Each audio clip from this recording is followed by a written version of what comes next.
The day Arya Calder lost the bet, the sky was a clean, merciless blue, the kind that makes bad decisions feel permanent. It wasn't the kind of loss that came with laughter and high fives. It came with a quiet, sinking certainty that her life was about to tilt in a direction she never planned for. One careless promise, one confident grin at a cafe table, and suddenly she was standing on a sunlit sidewalk with a cardboard box of clothes, staring at a modest yellow house that did not belong to her, knowing she had 30 days to live inside a stranger's life. The bet was simple and stupid, born from pride and a need to prove she could handle anything. The consequence was not. It was a single dad's house, a child she had never met, and a truth that would slowly peel itself open like a wound beneath the noon sun.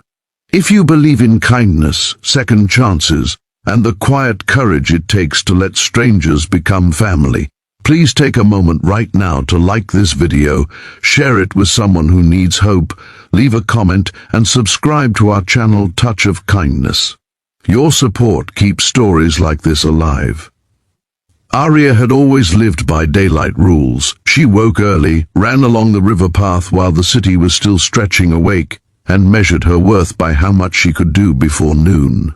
At 26, she had built a reputation as someone dependable, unbreakable, and slightly aloof. The bet happened on one of those perfect mornings when confidence comes too easily. Her friends dared her to prove she could adapt to any situation, to step into someone else's life and not just survive, but help. When the terms landed on the table, she laughed, because laughter was easier than admitting fear. A month living with a single father, she'd met once at a charity event, helping with routines, learning patience, contributing to a household that already had its own rhythm. She lost because she underestimated the dice, and maybe because part of her wanted to be shaken awake. The house belonged to Rowan Hale, a man whose presence felt like steady ground. He was 34, with the kind of calm that comes from weathering storms alone. Daytime light revealed the details: sun-faded curtains, a porch swing worn smooth by use, and the faint smell of sawdust drifting from the open garage where projects were always half-finished. Rowan's life was carefully organized around his 7-year-old daughter, Maeve, whose laughter rang through the rooms like bells whenever the windows were open. Arya noticed how the house breathed during the day, how it held warmth and quiet grief in equal measure. She also noticed how her own chest tightened, because she was a guest in a place shaped by loss she did not yet understand. The first days were awkward in the bright, revealing hours. Arya moved through the kitchen as if it were a museum, careful not to touch anything that looked important. She learned the timing of lunches, the precise way Maeve liked her sandwiches cut, the ritual of reading on the porch after homework, while the sun slanted low but still held. Rowan worked from home, his desk set near a window, the daylight catching on the edges of framed photos that told a story without words. Arya tried not to look too closely, but daylight makes honesty unavoidable. She felt the weight of being seen, of having her habits mirrored back to her by a child who watched everything. As the days stacked up, something softened. Arya began to see the quiet heroism in Rowan's routine, the way he folded patience into every task. Maeve, cautious at first, started to orbit closer, drawn by Arya's steady presence and the way she listened without rushing. Daytime walks to the park became a ritual, the sun warming their backs as they talked about school projects and favorite colors. Arya found herself laughing more, a sound she hadn't realized she'd been rationing. Still, there was a hollowness that crept in when she was alone in the guest room, staring at dust motes, dancing in the light, wondering what would happen when the month ended. The truth did not arrive all at once.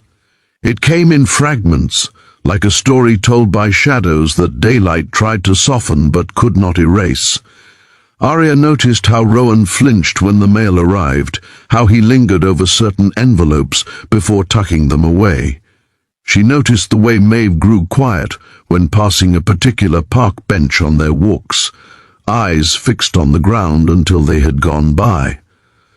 One afternoon, while cleaning the sunroom, Arya found a box tucked beneath a shelf. Inside were medical pamphlets, appointment cards, and a neatly folded hospital wristband. The daylight was harsh, unkind. Arya sat on the floor, heart pounding, understanding dawning with a cold clarity that made her hands shake.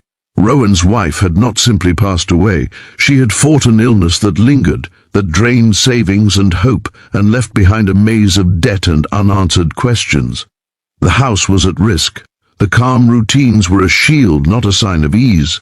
Maeve's quiet moments were grief finding a place to sit. Arya felt the bet curl into something heavier, something sacred. She had entered this home as a challenge, but she was staying because something in her recognized the call to stand still in someone else's daylight and not look away.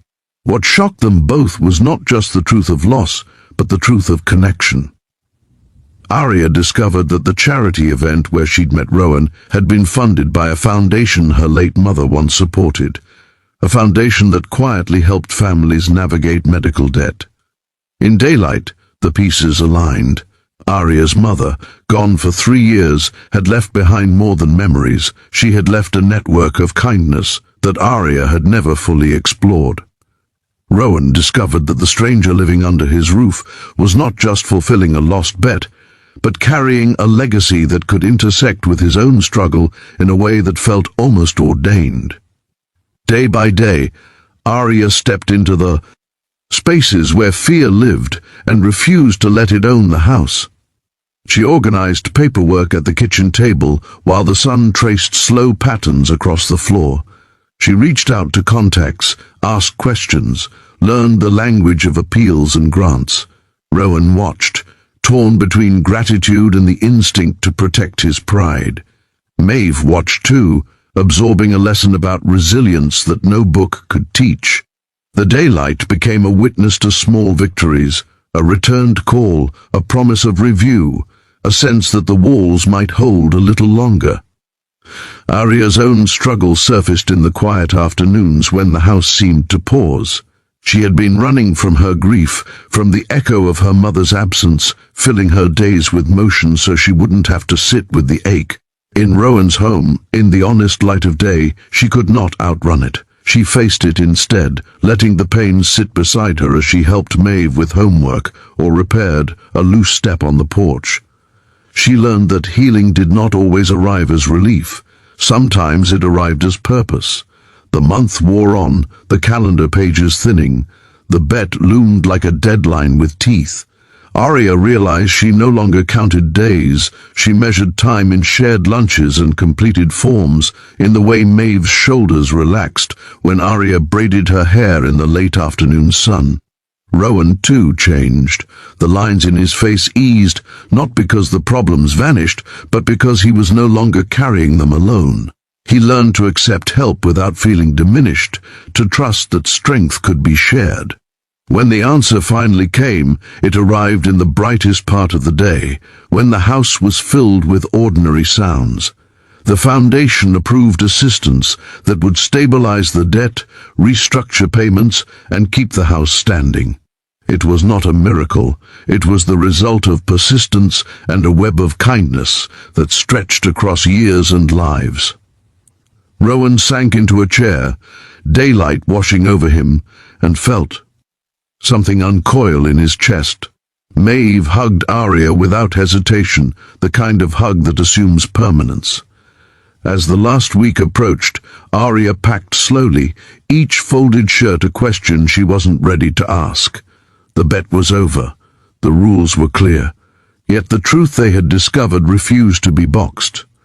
Rowan understood that the house would be quieter without Arya, that the routines had expanded to include her in ways that felt essential.